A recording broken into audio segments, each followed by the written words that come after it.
Oh, bloody hell, bloody hell. Chapter 3 of Doctor Who Flux. Fucking hell. Yeah, just like, we had a bit of an improvement last week. And we've just kind of nosedive back into this again.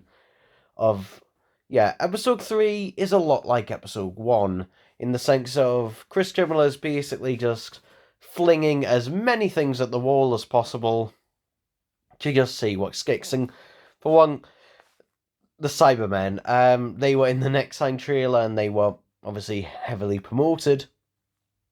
And yeah, they're in it for all but a minute. Their appearance is literally just the shortest cameo ever. In fact, I think it might even be slightly shorter. Technically, sort of shorter than their one in A Good Man Goes to War, sort of. And the Doctor and co never even encounter the Cybermen in this. And also, having a look at them, I didn't realise the Cyber Warriors also had spikes on their legs, which makes them look even stupider. Yeah, I really wish these Cybermen did not have fucking spikes on them, because it really just ruins the look for me. Also, at the start of this episode, we get to see the world's worst CGI Daleks. Yes, I'm not joking, these are the worst CGI Daleks. Even worse than the Time Lord Victorious Dalek series that was that the BBC put on YouTube last year. Even worse CGI than that. I didn't think it was possible, but there you go. There you go. And they didn't need to be there either. They didn't need to be there, but yeah, this episode in the whole, about 90% of it does not matter at all. Like, this definitely feels the most like a filler episode that basically has nothing to do with anything. Like, the only things that we basically get to know in this is basically a load of teasers for things to happen in the future. Again. And, you know, the villain's plan. Oh, the villain's plan wants hell incarnate, wants to rive in hell, blah, blah, blah, blah. Because, like, that is vague as fuck. That is vague as fuck. Can we just actually know what the villain's plan actually is? And if people are going to say, oh, the villain's plan is, they just want to create hell across the universe, blah, blah, blah. That's fucking weak. That is weak and one of the stupidest things I've ever heard in terms of a plan. We also get Ruth Doctor flashback stuff in this, because our titular villains, as a lot of people probably guessed, they met one of the secret doctors beforehand, which is why the 13th Doctor can't remember them. Which, yeah, okay. Fine, whatever. This episode just flings about a bunch of things. It does, because like, we spend a load of scenes, including the scene with the Cybermen here, following the partner of the space guy character from this series. I can't remember I can't remember anyone's name, and the reason I can't remember anyone's name apart from Dan is basically because most of the characters in this are just like on screen and then they're off, and then it's just like, and then it's this person, and then we're focused on this person, and then we're here, and then we're there, and then we're every fucking where. And it's just like, why?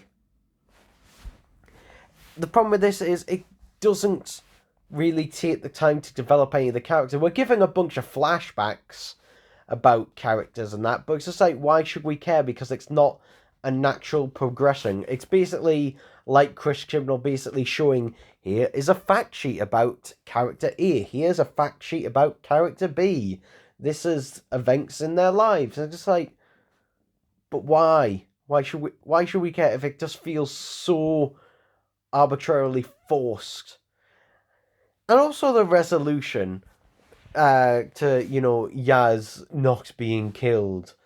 by the planet time. Just like, one, it doesn't really make sense with the continuity of the previous episode, because at the end of the previous episode, the Doctor is standing in a completely different place and won't be able to move over there in that time, so that doesn't make sense. Just, yeah, it's just plot convenience for plot convenience sake. The Weeping Angels show up a couple of times in this episode, and the next episode is clearly going to be more about them, since it's called Village of the Angels, I think it is.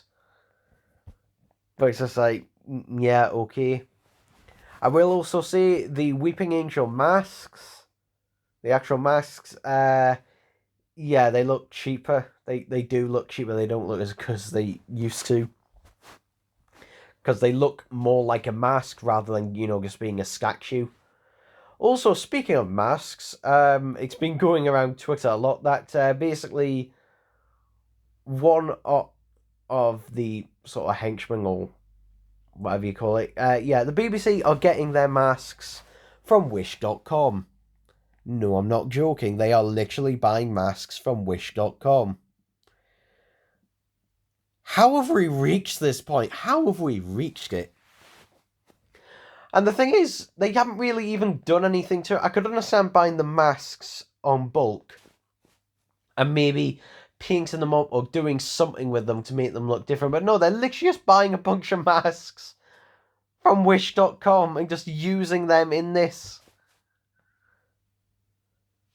It's honestly just like, we've honestly reached that stage now, people. We've honestly reached that stage. It's basically, this episode is just a bunch of nattering and just basically shoving things in your face. I think Chris Kibble is trying to half the time confuse you into being interested, or just trying to shove stuff at you just to see if you're interested.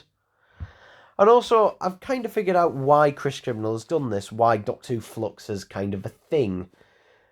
And it feels like he's trying to do like the big Russell T Davies finales from, back when. I mean, Skyfall was basically Sound of Drums, Last of the Time Lords kind of thing, and this end of the universe kind of thing.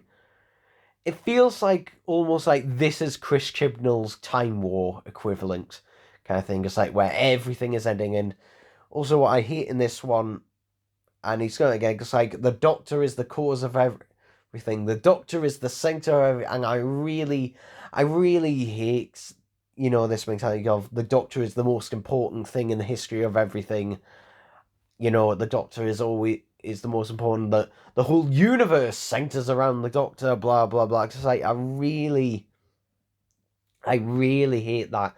I mean, it's literally just like I can imagine Christopher Chibnall and other writers just like shirk shirk, and it's like, oh yes, the Doctor's most important ever. Oh yes.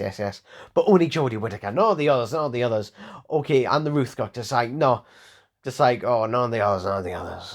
Just like anything he came up with. It's honestly giving me a fucking headache.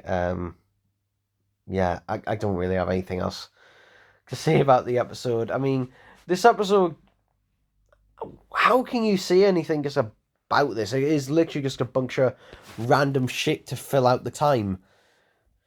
And yeah, it's just literally just like Doctor Who Flux. It's probably I've got a hazard a guess. I'm going to hazard a guess, and that Doctor Who Flux probably wasn't originally going to be an entire series. Or if it was, then, Chris Gilmore realised, oh, hang on a minute, there's not enough content here to fill the episodes. So just introduce a bunch of filler stuff. Remember, this was originally going to be 8 episodes long, but was then cut down to 6. And for those who are going to say, oh, it was to do with COVID, it was COVID. No, it wasn't. I mean, these episodes, were finished well within that time frame. Nope. These had nothing to do with COVID, because other BBC shows were happening at the same time as this. They still managed fine.